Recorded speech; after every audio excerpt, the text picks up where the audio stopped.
When my brothers and I were growing up, our father had a saying. He always told us to find our tribe. Now, what he really meant by this was as we went out into the world, we met new people, saw new places, and tried new things. He wanted us to make sure we put ourselves in groups where we could be the true versions of ourselves, where we could be authentic. Being authentic in groups, and especially in the workplace, has a multitude of positive effects. One author said that when we experience authenticity, we feel a greater sense of well-being and we're highly engaged in our jobs. Another author saying when employees feel safe to express themselves at work, they experience a significant reduction in psychological stress. I found one quote I'd really like to highlight though. This author said that authenticity at work should instill a sense of psychological safety among all team members, allowing each person to feel safe. It should allow employees to bring their best selves to work each day. This term, psychological safety, is actually what people are talking about when they're saying authenticity. People are talking about authenticity because they feel psychologically safe in their environments. The Harvard Business Review just put out an article about how leaders can help create psychologically safe work environments. They said that if leaders use 3 tools, messaging, modeling, and mentoring, it can help their employees feel psychologically safe. This is great advice. It really is. But here's the thing. Isn't that a lot of work for the leader? Leadership comes with a large responsibility and lots of tasks. But if we go back to the previous quote, authenticity at work should instill a sense of psychological safety. It should allow employees to bring their best selves to work each day. But what about the leaders? There's plenty of articles out there wrote on what is authentic leadership, how important is authentic leadership, how to be an authentic leader. But there's not a lot of information about what drives authentic leadership, because at the end of the day, the burden of leadership requires more than a psychologically safe environment for a leader to be authentic. Now, I know that was a pretty big introduction, so let's cover our bases real quick. For employees to be authentic, they need psychological safety, which comes with a sense of belongingness and acceptance.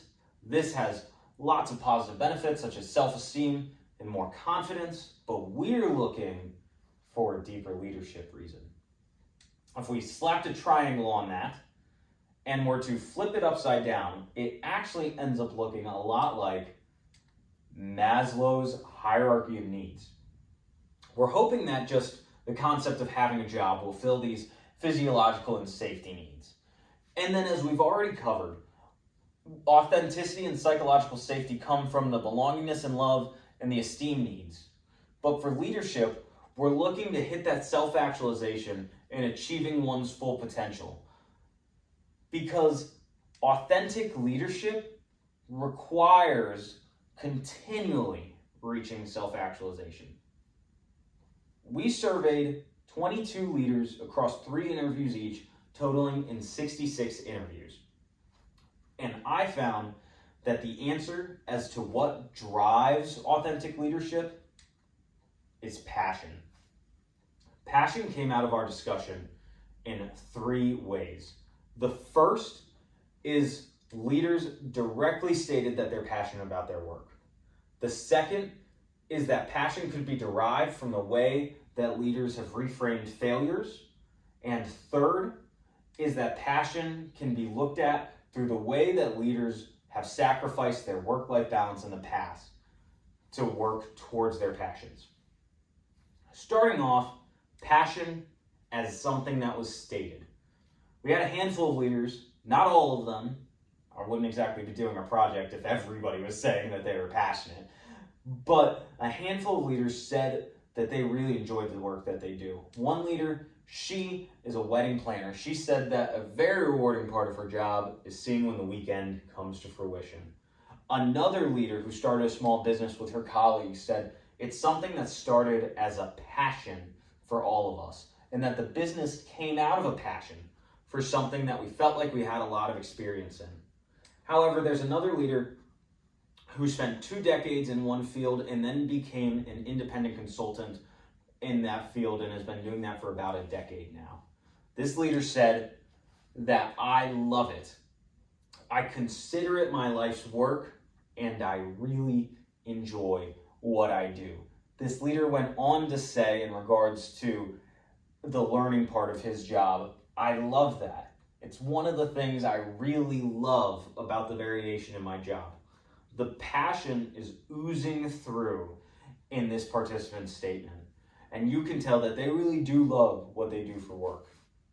Now, passion as reframed failure.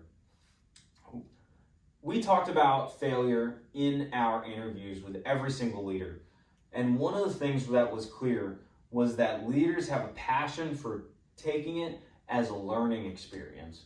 One leader saying you can survive anything if you have a good reputation, you're a good person, and you do good work. You just have to be resilient and tough it out. This same leader also said that failures are to be learned from. They're great scar tissue. If you use those experiences to improve and grow, then failures can be incredibly valuable. This leader spent a lot of time in DC on Capitol Hill. They are no stranger to failure, but they used every failure that they had as an opportunity to succeed. And then we had a bunch of other leaders who would say the same thing as well. One saying, I've learned to play the long game. That includes finding other ways to achieve a goal. Or another leader saying, anybody who is successful has had failures. If you're smart, you look at failure as, okay, I tried my best, but it didn't work. But by failing, I learned. Or, no, I don't like failure at all. Is that a passionate statement? You have to learn to overcome it, deal with it, face it head on, and try to avoid it happening in the future. These leaders aren't just passionate about the way they look at failure. They're passionate about the way that they've used it in their work as an opportunity to become successful and learn. Moving on to passion in the way that leaders sacrificed work-life balance. It was actually really interesting in our research. A lot of leaders looked at their work-life balance as something holistic, with many quotes saying things like, you will not every day in every moment find balance, and that's okay. Or, someone told me one time you can have work-life balance, just not at the same time. Or how about they flowed together, work and life, and I think that was super perfect. Or, you can never get everything done in life. At work, there's no possible way. But continually, these leaders worked very, very hard still in their life. One leader, she had to travel from DC to Pittsburgh Monday through Thursday. This leader, though, she was a mother at the same time. And when doing that, her kids were in piano. She told us a story about how she was trying to get back one of those Thursday nights for the recital. She flew back, but the planes were late. She gets off the phone with her husband as she's saying, I'm trying to get there, but the son will refuse to play. It's a very stressful situation trying to balance it all, but eventually she gets there right at the end of the recital and her son chooses to play. It's very inspiring that she made it back, and it's great. This leader did this commute for almost 3.5 years. This leader was incredibly committed to their role, to their position, to their success. And there's no other way to describe that other than being passionate. I understand that passion could just be a way to get the most out of employees and leaders alike. But in our research, the most important thing that stood out was that leaders in all of their passions, in all the way that it can be described, are passionate about leadership. Because that phrase that I told you earlier about the burden of leadership requiring more than a psychologically safe environment for a leader to be authentic, the leaders that we surveyed, they don't look at it this way. Instead, they look at it as the responsibility of leadership requires more than a psychologically safe environment. Throughout our research, quotes such as, "If you can tap in each individual who works with you, that's the part I love." Or, "If you recognize a high potential in somebody, don't be afraid to take a risk on them." How about, "I never said someone works for me, I always said they work with me." Or, "Helping others in a way that was a personal value and mission to me." I think I'm giving a lot of coaching and mentoring that many have come to me for. These leaders, our leaders, they care about leadership. They are passionate for it. Take this one example of a leader who was called in to help a company in turmoil. She said that, "I do this leadership as this because I want to do it. I knew what my role was going to be, and I wanted to set us on a good path going forward." Leaders care about leadership, and in turn, that is their authenticity. We actually did ask our leaders about authenticity, though, and we got a lot of the standard inputs. But their passion for authenticity, it actually showed up in culture. And we find the ways that leaders talked about the role of leadership in one's culture. Quotes like, "I think culture starts with a leader. Culture stems from the leader. We, the leaders, are role modeling it." Or, especially from a leadership perspective about investment, "We're going to train, develop, and create leaders. We're here to train them, help them learn how to do it, and explain leadership as a discipline." The way that leaders show their authenticity is in the way that they interact and know their space in the culture, helping to create psychologically safe environments. So if we go back to Maslow's hierarchy of needs, these psychologically safe environments are created from leaders continually hitting that self-actualization by being passionate about the work that they're doing, showing that they can reframe failure into success,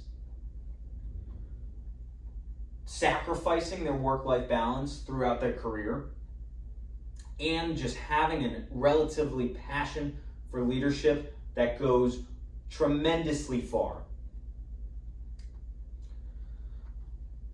My father had a second half of that saying. He would always say, "Find your tribe and walk your path." What he meant by walk your path was, as you go out into the world, you have to do the things that you think are right.